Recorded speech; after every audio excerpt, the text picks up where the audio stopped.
Present indefinite tense কোন সেন্টেন্সগুলো হতে পারে বা কোন বাক্যগুলো হতে পারে? প্রতিদিন যে কাজগুলো করা হয় সেগুলো সব আমরা প্রেজেন্ট ইনডিফিনাইট টেন্সের মধ্যে পাবো, ঠিক আছে? আর চিরন্তন সত্য যেটা, কিছু চিরন্তন সত্য যেগুলো আছে সেগুলো আমরা প্রেজেন্ট ইনডিফিনাইটে দেখব। যেমন তার মধ্যে সূর্য কোন দিকে ওঠে? পশ্চিম দিকে ওঠে, ঠিক আছে? প্রেজেন্ট ইনডিফিনাইট টেন্সের গঠনটা সবসময় মাথায় রাখবে। সাবজেক্ট প্লাস ভার্বের সাথে এস বা ইএস বা ইএস প্লাস অবজেক্ট বা কমপ্লিমেন্ট কি সেটা আমরা আগের একটা ভিডিওতে আমরা তৈরি করে দিয়েছি। তাহলে যদি আমরা এটা কি নেগেটিভ করতে যাই তখন আমরা কিভাবে করব? তো যদি আমরা নেগেটিভ করি তার স্ট্রাকচারটা হবে ডু, নেগেটিভ বা ইন্ট্রোগেটিভ, ডু বা ডাজ, নট, নেগেটিভ করলে নট ইউজ করব, subject plus V on plus object বা কমপ্লিমেন্ট। দেখো এখানে যদি আমরা সেন্টেন্সটা আমাদের পজিটিভে থাকে তাহলে আমরা ভার্বের সঙ্গে এস বা ইএস বা আইএস আমরা ব্যবহার করতে পারবো। যদি আমরা ইন্ট্রোগেটিভ করি, পজিটিভ ইন্ট্রোগেটিভ, হ্যাবাচক ইন্ট্রোগেটিভ যদি করি তাহলে আমরা কী ইউজ করব? ডু বা ডাজ ইউজ করব, ঠিক আছে? কিন্তু এখানে ভার্বের সঙ্গে এস বা ইএস ব্যবহার করতে পারবো না, জাস্ট শুধু ভি অনটাই থাকবে। ভি অনের সঙ্গে ভার্বের অনের সঙ্গে আমরা এস বা ইএস দেবো না। আচ্ছা, ডব্লিউএস ওয়ার্ডের সঙ্গে আমরা ইন্ট্রোগেটিভ কেমনভাবে করবো?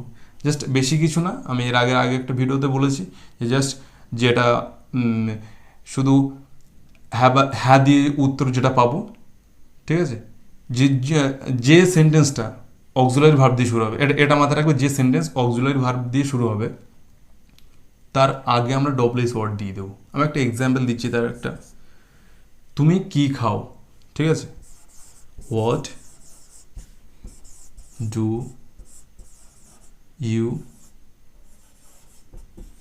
ইট? তুমি কি খাও? ডু ইউ ইট? দেখো এটাকে আমরা পাচ্ছি কি? ডু ইউ ইট, তুমি কি খাও, হ্যাঁ কি না আমরা পাচ্ছি এখানে। যদি তুমি হ্যাঁ বলো হ্যাঁ, নো বলো নো, ইয়েস বলো ইয়েস। যদি বলা তুমি কি খাও, তাহলে তুমি বলছো আই এম ইটিং রাইস বা I eat rice, I it an Apple, ঠিক আছে? যদি ডব্লিউএস ওয়ার্ড থাকে তো আমরা কী করবো? তাই এক্সপ্লেনেশন করতে হবে। আর যদি অক্সিলারি ভার্ব থাকে তখন আমরা ইয়েস বা নো আমরা অ্যান্সারে পাবো। ইয়েস বা নো অ্যান্সারে যদি কোনো সেন্টেন্স আছে সেটা সেই সেন্টেন্সটা অক্সিলারি ভার্ব দিয়ে শুরু হবে। তাহলে প্রেজেন্ট ইনডিফিনাইট আমরা কোন সেন্টেন্সগুলো বলবো? রেগুলার যে কাজগুলো হয়, আমি বাড়ি যাই, আমি ভাত খাই, আমি স্কুলে যাই, আমি বই পড়ি, আমি গান গাই, আমি শুই, আমি কথা বলি, ঠিক আছে? তার একটা এক্সাম্পল দেখি। রাম স্কুলে যায়। গো আমাদের কী ভাব? মেন ভার্ব বা ভি ওয়ান, ঠিক আছে? ভি ওয়ান আছে, ভি ওয়ানের সঙ্গে কী বলেছি? যদি কিনা থার্ড পার্সন সিঙ্গুলার নাম্বার হয়, একজন হবে, হি ইট সি বা যে কোনো একজনের নাম, তখন কী হবে? আমরা ভার্বের সঙ্গে এস বা ইয়েস দেবো। ভি ওয়ানের সঙ্গে আমরা এস বা ইয়েস দেবো। তাহলে আমরা একজন এখানে, তাহলে আমরা ভার্ব কী আছে? গো, গোর সঙ্গে ইএস হবে, গোস টু স্কুল। রাম স্কুলে যায়। যদি আমরা ইন্ট্রোগেটিভ করি তখন কী হবে? আমরা ইন্ট্রোগেটিভ করো, জাস্ট রামকে সিঙ্গুলার নাউন আছে তখন আমরা কী বলেছি? সিঙ্গুলার নাউনের ক্ষেত্রে কী হবে? ডু বা ডাজ হবে। সিঙ্গুলারের ক্ষেত্রে শুধু ডাজ হবে, আর প্লুরাল ক্ষেত্রে ডু হবে। তাহলে আমরা ডাজটা এখানে দিয়ে দেবো ডাইরেক্ট। যদি কোনো আমরা ইন্ট্রোগেটিভ সেন্টেন্স করতে যাই, অক্সিলারি ভার্ব আমরা আগে দিতে হবে। অক্সিলারি ভার্ব শুধু যদি কোনো সেন্টেন্সের প্রথমে থাকে তার উত্তর ইয়েস বা নো হবে, ঠিক আছে? আর যদি তার আগে ডব্লিউএস ওয়ার্ড থাকে সেটাকে আমরা এক্সপ্লেনেশন করতে হবে বা বর্ণনা করতে হবে। দ্যাট ডাজ রাম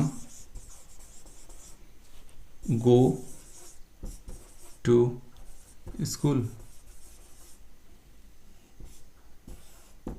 এই তবে যখন আমরা ভার্বের সঙ্গে ডাজ ইউজ করব তখন কিন্তু সবসময় মনে রাখবে ভি অনের সঙ্গে কোনো আমরা এস বা ইএস ব্যবহার করব না।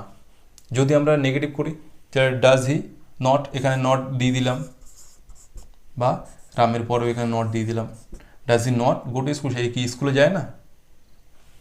আর যদি তার আগে ডব্লিউএস ওয়ার্ড দিয়ে দিই তাহলে কি হবে, ওয়্যার ডাজ রাম গো, রাম কোথায় যায়, তখন আমরা এক্সপ্লেনেশন করতে হবে।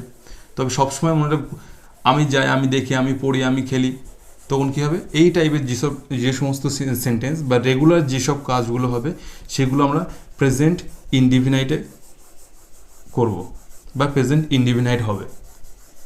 ডু বা ডাজ আমি আরেকবার বলে দিচ্ছি, প্রেজেন্ট ইনডিফিনাইট কী আছে, সাবজেক্ট দিয়ে শুরু হবে, ভার্বের সঙ্গে এস বাই এস হবে। ভার্বের সঙ্গে এস বাই এস কখন হবে, যখন সিঙ্গুলার নাম বা হি সি ইট ক্ষেত্রে তখন কী হবে, এস বা ভার্বের সঙ্গে এস বাই এস বা ইএস হবে। আর ভার্বের সঙ্গে এস বাই এস আইএস কখন হবে না, যখন প্লুরাল নাউন বা প্লুরাল প্রোনাউন হবে। তারপর কি আছে, অবজেক্ট বা কমপ্লিমেন্ট। যদি আমরা নেগেটিভ করি ডু ইউজ করব প্লুরাল নাউন, এবং সিঙ্গুলার নাউনের ক্ষেত্রে আমরা ডাজ ইউজ করব। যদি নেগেটিভ করে আমরা এর সঙ্গে নট দিয়ে দেবো, এর সঙ্গে ডাইরেক্ট ডু নট বা ডাজ নট দিয়ে আমরা কোনো সেন্টেন্স তৈরি করতে পারি, বা ডাজ, এই ডু বা ডাজের পরে যে নাউন থাকবে বা প্রোনাউন থাকবে তারপরে আমরা নট ইউজ করে তারপরে আমরা ভিওন দিয়ে দেবো, দিয়ে অবজেক্ট দেবো, তারপর কমপ্লিমেন্ট। ঠিক আছে, এই হচ্ছে বিষয়। এই তবে মনে রাখবে যে ডু বা ডাজের সঙ্গে দুটো একসঙ্গে দিয়ে আমরা নেগেটিভ করতে ডাজ নট বা ডু নট দিয়ে সেন্টেন্স শুরু করতে পারি, বা ডুর পরে এখানটাতে আমরা নট দিতে পারি।